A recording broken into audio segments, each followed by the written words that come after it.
Picture this, a young boy growing up in one of the roughest neighborhoods in Los Angeles. Gang violence, poverty, drugs on every corner. Most kids in that environment, they never make it out. But this kid, he had a dream that burned so bright, nothing could extinguish it. That kid was Leonardo DiCaprio. And what he did next would inspire millions around the world. Today, we're diving into the extraordinary journey of a man who refused to settle, who turned rejection into fuel, and who proved that greatness isn't given, it's earned through relentless dedication. Leonardo DiCaprio didn't come from privilege. He grew up in Echo Park, Los Angeles, in the 1980s, a place where survival was the daily goal. His parents separated when he was young, and his mother worked multiple jobs just to keep them afloat. But she saw something special in her son. She saw his passion for performing, his ability to transform into different characters, and she encouraged it. Leo started auditioning as a teenager,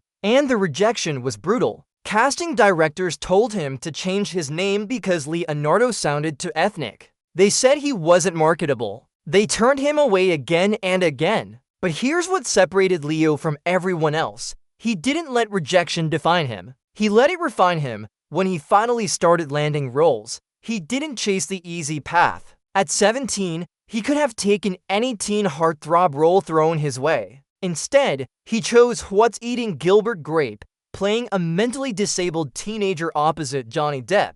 The role was challenging, uncomfortable, and risky for a young actor trying to establish himself. But Leo wasn't interested in being comfortable. He was interested in being exceptional. His performance earned him his first Oscar nomination. He was 19 years old. Then came the moment that could have destroyed his career, Titanic. The film made him the biggest movie star on the planet overnight. Suddenly, he was just a pretty face, a teen magazine cover, a heartthrob. The industry wanted to typecast him. Fans wanted him to keep playing romantic leads. But Leo wanted something different. He wanted respect as an actor.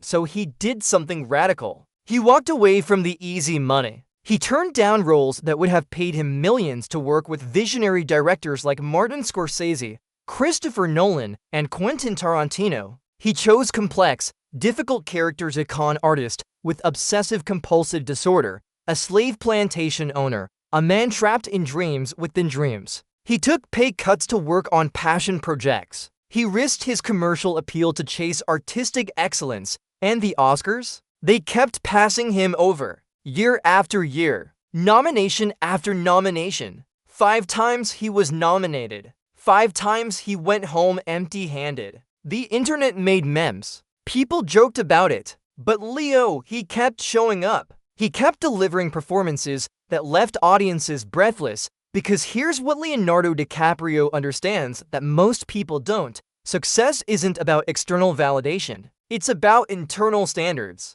He didn't need an Oscar to know he was giving everything to his craft. He was competing with himself, pushing his own boundaries, becoming better with every single role. When he finally won that Oscar in 2016 for The Revenant, after eating raw bison liver, sleeping in animal carcasses, and enduring brutal conditions in freezing temperatures, the standing ovation lasted forever. But you know what? That Oscar wasn't the victory. The victory was the 2 decades of refusing to compromise, refusing to take the easy path, refusing to let anyone else define his worth. Today, Leonardo DiCaprio is more than an actor. He's an environmental activist, using his platform to fight climate change. He's donated tens of millions to conservation efforts. He's meeting with world leaders and producing documentaries about our planet's future. He took the fame that could have made him lazy and complacent, and he's using it to try to save the world. Leonardo DiCaprio's story teaches us something powerful.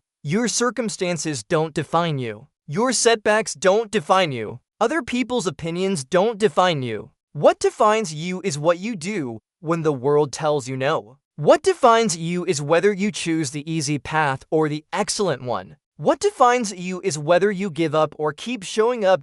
So whatever dream you're chasing right now, whatever goal seems impossible, whatever rejection you're facing, remember the kid from Echo Park who refused to settle, who turned every no into fuel, who spent 20 years proving he was more than a pretty face. Your Oscar moment is coming. But the real victory? It's in the work you're doing right now, when nobody's watching, when nobody believes, when it would be so much easier to quit. Keep going. Stay hungry. Chase excellence, not applause.